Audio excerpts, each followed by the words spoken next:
Google Ads has made a lot of changes over the past couple years, and if you feel like you've just been kind of throwing some money at it and not getting results, or not even sure if you're getting results, we're going to look at the number one thing that I see in tons and tons and tons of Google Ads accounts that can really waste a whole bunch of money. Right? We do not want to be wasting money. We want to make sure that we are getting an effective use of our ad spend.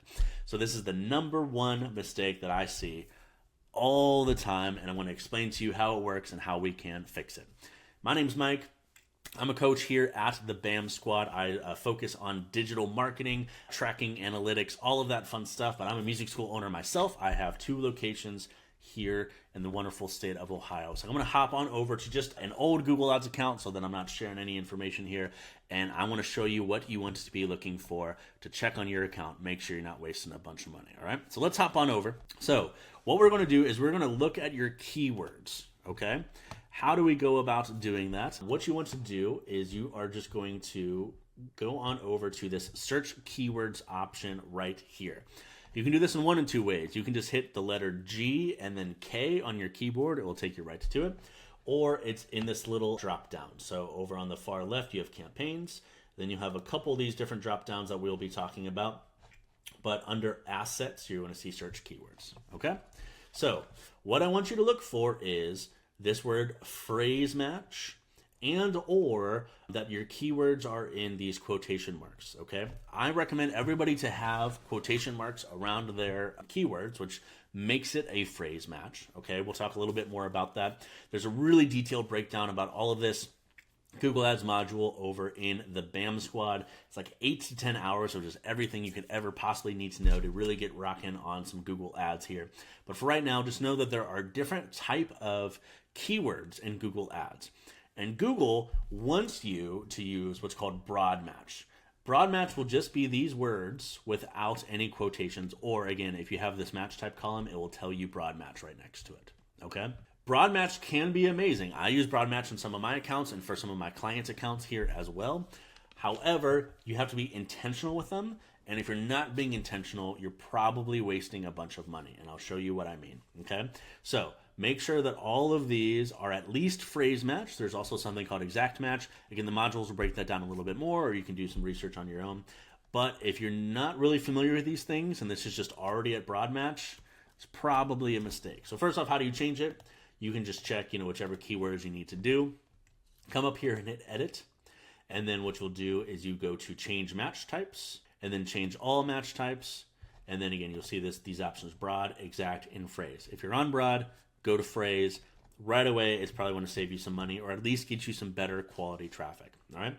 So let me explain a little bit where this all comes from. So these 3 match types, basically broad is what it sounds like. It's going to give Google the widest possible leash on what it determines is going to trigger that keyword. Way back in the day, your ads would only show up for if people specifically typed in those things. So if you had guitar lessons near me, your ad would only show up if somebody typed in exactly guitar lessons near me, which had its own sort of cons as well. You had to have a whole bunch of keywords in your account and all that good stuff. But now Google doesn't go off of that. Google goes off of what is called intent. Okay, meaning Google is going to analyze with their algorithm what they think that person is looking for, and then they're going to trigger those keywords that you would put into your account. So what people are typing in to Google is called a search term, all right? What you want to show up for and what you put into Google are what are called keywords, and those are 2 very important differences, right? And essentially, broad is the most loosey-goosey, phrase is a little loosey-goosey, and exact is the least amount of loosey-goosey. And by loosey-goosey, I mean what that general intent is around keywords, right? So a great example of this, and I'll show you some examples on how you can check on this. If you have how to learn piano in your keywords, or just as an example, and somebody types in piano sheet music, Google might connect those dots and go, well, if somebody wants sheet music, maybe they're trying to learn piano, and then they might show your ad. But then if somebody clicks on your ad, I mean, maybe you sell sheet music at your own school or whatever the case may be, but if that ad was for piano lessons and they clicked on it and you spent that amount of money, they just might bounce right off and they go, oh, this isn't selling sheet music. They're trying to give me lessons. I don't want lessons. I wanted sheet music, right? So you can see how Google connected those dots But the beauty of Google is we can grab bottom of the funnel people who are specifically looking for our type of services. They're typing in piano lessons near me. They're typing in, whatever the case may be. And Google, by making these changes, has really messed this up. And if you have broad match instead of phrase match or exact, then you're letting Google go hog wild with it. And that can be a problem. And I'll show you an example here. So there's probably going to be a couple examples. We'll scroll here together. Hopefully you can see it okay on the screen. But what you want to do is, here are your actual keywords. Like I said, this is what you're telling Google you want to show up for, all right? But if you hover over here, you'll see insights and reports. If you don't see that, then it's going to be next to this little like blue campaigns thing. We're going to get insights, reports, and do a little drop down. Okay, so let's click on that. And we're going to go to search terms. So remember, search terms are what people actually typed in that will trigger the keyword based on intent. And some of these are going to be really great. So for example, I even have a little column over here. Again, hopefully you can see it okay. That says keyword. So somebody typed in piano lessons Akron, Ohio. This school was in Akron. And the keyword was piano lessons Akron. So that makes sense. So even though they typed in Ohio, it still triggered piano lessons Akron. Well, that's fine. That's not an issue at all, right? So there's some advantages there. But if we keep looking, we're going to see some kind of scary things. Like, okay, here's one. Homecoming guitar tutorial. That person's clearly just looking for YouTube. I mean, maybe they'll come to your website and they'll book lessons, but probably not, right? That's not what their intent is. We want to grab the people whose intent is, hey, I'm looking for lessons in my area. So let's see if we can find some other one. And again, there are some good ones in here, but I saw some really funny ones. House of Jazz piano tutorial. They're not going to sign up for lessons. Here's a great one. You see this type of stuff all the time. How to play G minor on piano. So, and what did it trigger? It triggered the keyword piano classes. That's kind of interesting, right? So again, like this person is learning stuff on piano. Maybe they're going to convert and become a customer for you, but they're not as ready to take lessons as somebody who's typing in piano lessons near me or piano lessons your city, right? And we also know as music educators that if somebody's typing in how to play G minor on piano, like they're looking for a YouTube link, or they're looking for some article or a picture or something like that. So that doesn't mean we can't target these people later on down the road. When you're really trying to scale, maybe you can grab as many of these as you possibly can, even though the likelihood of them converting is low. But let's not spend money on that if you're getting started with Google Ads, or if you don't feel like your Google Ads is optimized. You want to optimize 100% of your budget on people who are typing in very specific things, right? Here's another great one I talk about. This is kind of my hot take, but even like learn the piano. 5 years ago, that could be a pretty good converting keyword.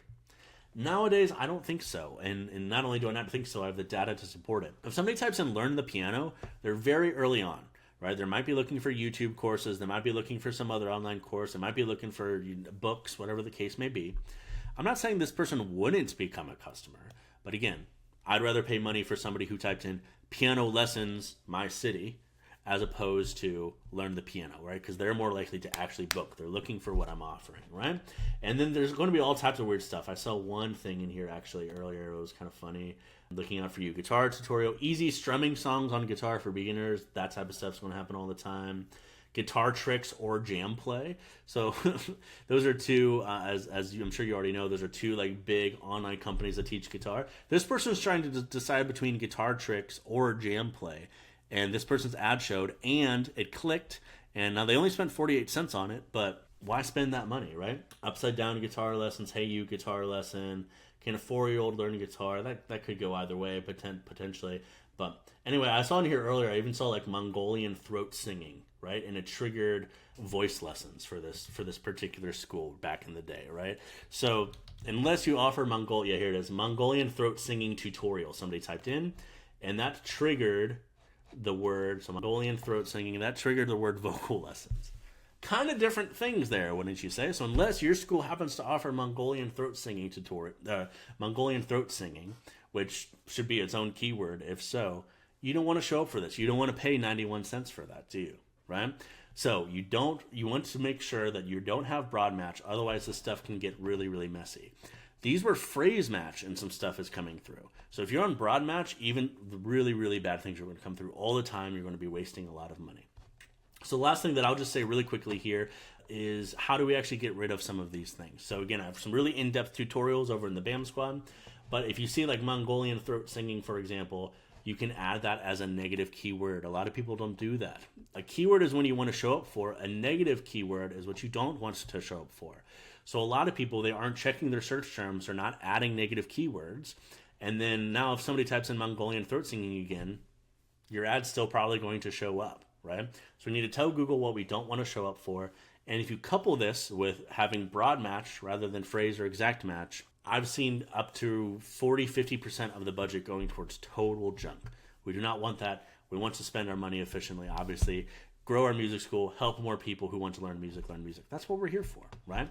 So yeah, if there's any questions, throw them down below. I am happy to help.